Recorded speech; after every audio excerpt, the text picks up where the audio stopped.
శుక్లాంబరధరం విష్ణుం శశివర్ణం చతుర్భుజం ప్రసన్నవదనం ధ్యాయేత్ సర్వవిఘ్నోపశాంతయే అగజానన పద్మార్కం గజానన మహార్నిశం అనేకదంతం భక్తానాం ఏకదంతం ఉపాసుహే. మా ఆది ఆశ్రయాలను చూస్తున్నటువంటి మీ అందరికీ అలాగే విదేశాల్లో కూడా ఉండి నన్ను ఎంతగానో ప్రోత్సహిస్తూ నా వీడియోలు చూస్తున్నటువంటి మీ అందరికీ కూడా పేరు పేరున నా హృదయపూర్వక నమస్కారాలు. ఇప్పుడు మనం ఫిబ్రవరి 2వ తారీఖు నుంచి 2 ఫిబ్రవరి నుండి 8 ఫిబ్రవరి వరకు కూడా వారం రోజులు ఎలా ఉండబోతున్నాయి, గ్రహాల యొక్క ప్రభావం ఎలా ఉండబోతుందో ఇప్పుడు మనం తెలుసుకుందాం. దానికంటే ముందర మీరు మీ జాతకాలు తెలుసుకోవాలనుకుంటే date of birth, time of birth, place of birth అవి ఇస్తే మన ఆది ఆస్ట్రాలజీ తరపున నేనే మీ జాతకాలు చూసి చెప్తానండి. మన ఆది ఆస్ట్రాలజీలో ముహూర్తాలు, మ్యాచ్ మేకింగ్, అనేక రకాలుగా ఒడుగు ముహూర్తాలు ఇవన్నీ ఉంటాయి కదా, మంచి మంచివన్నీ అవన్నీ మనం చేస్తామండి. మీకు ఏమాత్రం అవకాశం చెప్పించుకోవాలనుకుంటే ఈ కింద నెంబర్కి ఫోన్ చేయండి. మకర రాశి మీ రాశిలో రవిబుధులు ఉన్నారు కదండి. రవిబుధులకి గురుదృష్టి కూడా ఉంది కదా. చక్కగా ఆనందంగా హ్యాపీగా అద్భుతంగా మంచి బ్రహ్మాండంగా ఫైనాన్స్ అండ్ అకౌంట్స్ సంబంధించిన వాటిల్లో ఆడిటర్స్ గాను, లేకపోతే మీరు అకౌంట్స్ సంబంధించిన వాటిలో ఉన్న వ్యక్తులు గాను, అంటే డాక్టర్స్ గాను మీరు బాగా నేమ్ అండ్ ఫేమ్ సంపాదించుకుంటారు. అద్భుతంగా చాలా తెలివైన వారు, బాగా అదృష్టం ఉంటుంది. ఎదుటి వాళ్ళకి సహాయం చేయడంలో మీ తర్వాతే ఎవరైనా అంటాం అనమాట. అలా ఉంటుంది. బంధువులకి పోషించడం, ఎదుటి వాళ్ళని పోషించడము, బంధువులంటే ప్రీతికరంగా ఉండడం జరుగుతుంది. కాకపోతే అంటే కుటుంబంలో చిన్న చిన్న మనస్పర్ధలు వస్తాయండి మీకు. అంటే భార్యాభర్తల విషయంలోనూ, లేకపోతే మీ తల్లిదండ్రుల విషయంలోనూ, మీ స్నేహితుల విషయంలోనూ కొద్దిగా మనస్పర్ధలు రావడానికి అవకాశాలు ఉన్నాయి. మీ రాహు, చంద్ర, శుక్రులు ప్రయాణాలని సూచిస్తున్నారు మీకు. అంటే వాహన యోగాన్ని కలిగిస్తారు. లేకపోతే కదా వాహన యోగము మీ తరచు దగ్గర ప్రాంత ప్రయాణాలు చేస్తూ ఉంటారు మీరు. పైగా వాహనాలు కొనుక్కుంటారు. అదృష్టం అండి. పైగా ప్రయాణం చేస్తుంటారు. గ్యాదరింగ్ అంటారు సరే, న్యూస్ గ్యాదరింగ్ అంటే మీరు వార్తలు ఎక్కడ ఏ ప్లేస్లో ఏ వార్తలు ఉంటాయో అది సేకరించడానికి మాత్రం మీరు వెళ్తుంటారు. శుక్రరాహువులు కాంబినేషన్ మీరు ఉంటే అంటే అర్థం అంటే మీరు మకర రాశిలో ఉండుంటే, మీరు పుట్టి ఉంటే ఈ అవకాశాలు ఇప్పుడు ఈ వారం రోజున మీకు ఉన్నాయి. వెళ్తారు, సరిగ్గా ప్రయాణాలు చేస్తూ ఉంటారు. మీ తోబుట్టులను కలుస్తుంటారు, ధైర్యంగా ఉంటారు. ముఖ్యంగా మీ చెల్లెళ్ళని కలుస్తుంటారు. చెల్లెల యొక్క సహాయ సహకారాలు ఎప్పుడు మీరు తీసుకుంటూ ఉంటారు. కాకపోతే అంటే తల్లిగారి యొక్క ఆరోగ్య పరిస్థితి మీరు జాగ్రత్తగా చూసుకోండి. చదువులో మాత్రం వెనకబడిపోవడానికి అవకాశాలు ఉన్నాయి. కానీ గురుడు అక్కడ మిమ్మల్ని కాపాడుతూ ఉంటాడండి. పంచమ స్థానంలో గురుడితో కలిసి చంద్రుడు గజకేసరి యోగం 6వ తారీఖు 7వ తారీఖులో యోగంలో ఉన్నాడు. అంటే శుభవార్తలు వినడము, మంచి యోగం కలగడము, మీ సంతానం పుట్టడం, మగవాళ్ళు పుట్టడానికి అవకాశాలు ఉన్నాయి. పుత్ర సంతానం కలగడానికి అవకాశం ఉండడము, అయితే స్టాక్ మార్కెట్లో బాగా డబ్బులు సంపాదించడము, అయితే కళారంగంలో, సాహిత్య రంగంలో బాగా ఉన్నతంగా గుర్తింపు రావడము, ఇంకా చెప్పాలంటే పొలిటికల్ రంగంలో మంత్రి పదవులు రావడము. ఏం చెప్పగలమండి, మీ జాతకంలో ఉండొచ్చేమో. అందరి కోసమా ఇదంతా శాస్త్రం అండి. తెలుసుకోవడం వరకు మాత్రమే, దాన్ని విమర్శించడం అన్నీ కాదు. మీ జాతకం మీద ఆధారపడి ఉంటుంది. అలా చూసుకోండి. సో ఈ విధంగా అలా చూసుకోండి అంటే జాతకాల ప్రకారం చూసుకోండి. ఇదంతా కూడా మనం తెలుసుకోవడం కోసమే నాలెడ్జ్ అనమాట. ఈ వారంలో ఏం జరగబోతోంది. సరే, 6వ భావంలో కుజుడు ఉన్నారు కదండి. 6వ భావంలో కుజుడు అద్భుతం. మీకు పంచభావంలో గురుడు ఎంత యోగిస్తాడో అంతకంటే రెట్టింపుగా 6వ భావంలో కుజుడు యోగిస్తాడు.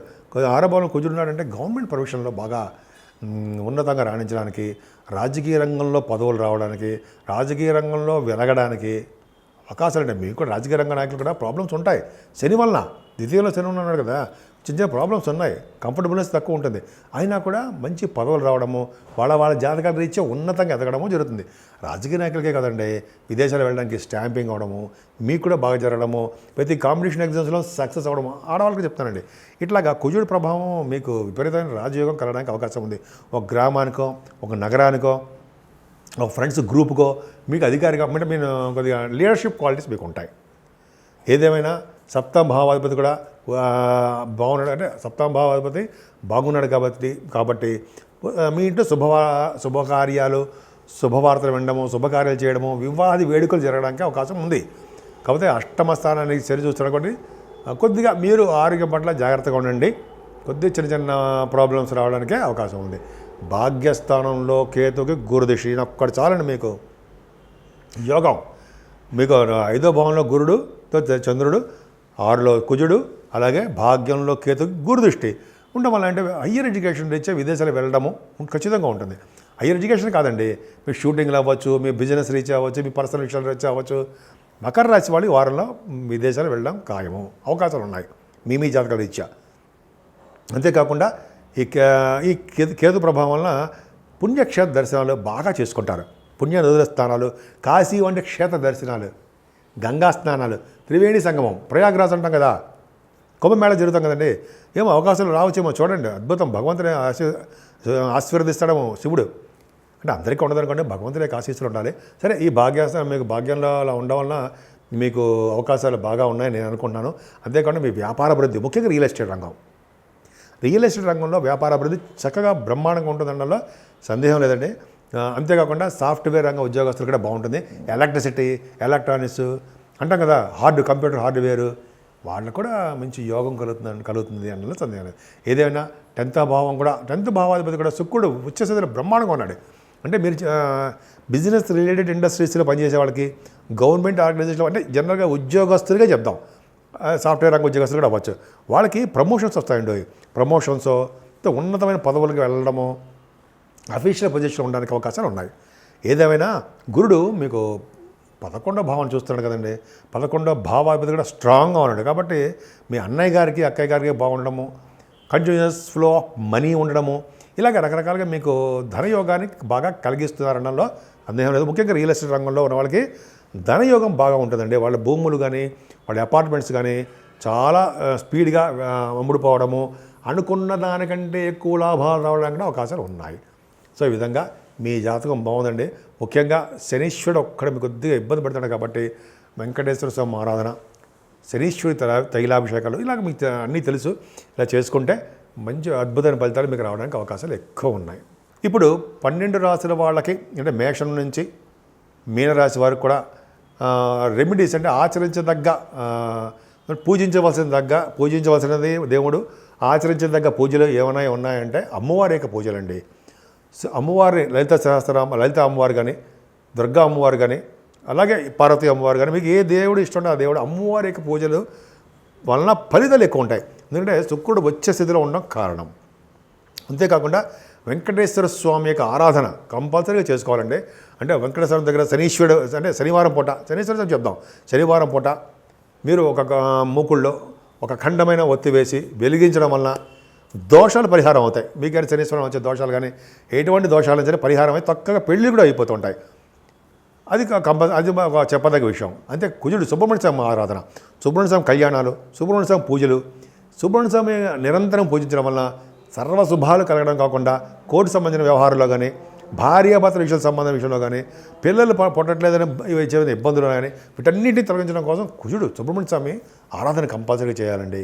వీటన్నిటికంటే ముఖ్యం ఫైనల్గా చెప్పదగ్గది ఏంటంటే శివాభిషేకాలు, శివారాధన చేసుకోవడం వలన, శివుడికి అభిషేకాలు చేసుకోవడం వలన, శివుడికి విభూతితో పూజించడం వలన, అంటే గంగా స్నానాలు చేయడం వలన, శివుడికి క్షేత్రాలను దర్శనాలు చేసుకోవడం వలన, అమ్మవారి పీఠాలు దర్శించడం వలన చక్కటి యోగాలు 12 రాశులకు కలుగుతాయండి. ముఖ్యంగా మీరు చాలామందికి 12 రాశులకు అవకాశం ఏంటంటే, నాకు తెలిసి 12 రాశులకి గంగా స్నానాలు చేసే అదృష్టం ఎక్కువ ఉంది. కాశీలో కానీ, హరిద్వార్లో కానీ, త్రివేణి సంగమంలో కానీ ఇది చేసే అవకాశాలు మీ రాశుల వాళ్ళకి ఈ మాఘమాసం నుంచి చాలా ఎక్కువ ఉన్నాయి. పైగా రథసప్తమి వస్తుంది, భీష్మ ఏకాదశి కూడా వస్తున్నాయి. సో ఈ 2 పవర్ఫుల్ డేస్ కదా, కాబట్టి మీరు తప్పకుండా మీరు చేసుకుంటారు, అవకాశాలు ఉన్నాయి. ముఖ్యంగా ఫైనల్గా ఒక చిన్న మాట ఏంటంటే, సూర్యభగవాన్ ఆరాధన. రథసప్తమి వస్తుంది కదా, 4వ తారీఖు రథసప్తమి వస్తుంది. ఆ రోజు మంగళవారం పూట సుబ్రహ్మణ్య స్వామి ఆరాధన చేసుకుంటూ, ముఖ్యంగా 3వ తారీఖుని షష్ఠి వస్తుంది కాబట్టి ఆ రోజు ఉపవాసం ఉండి, తర్వాత రోజు 4వ తారీఖుని కుజుడు సంబంధించింది కాబట్టి ఏమంటారంటే సూర్యభగవానుడు రథసప్తమి పూట చేసుకోవడం వల్ల, పూజలు చేసుకోవడం వల్ల, అంటే ఒక ముక్కలు చెప్పాలంటే ముందు రోజు ఉపవాసం ఉండి, సోమవారం ఉపవాసం ఉండి, తర్వాత రోజు రథసప్తమి పూట సూర్యభగవాను ఆరాధన చేసుకోవడం వల్ల తప్పకుండా మంచి ఫలితాలు కలుగుతుండడంలో ఏమాత్రం సందేహం లేదు.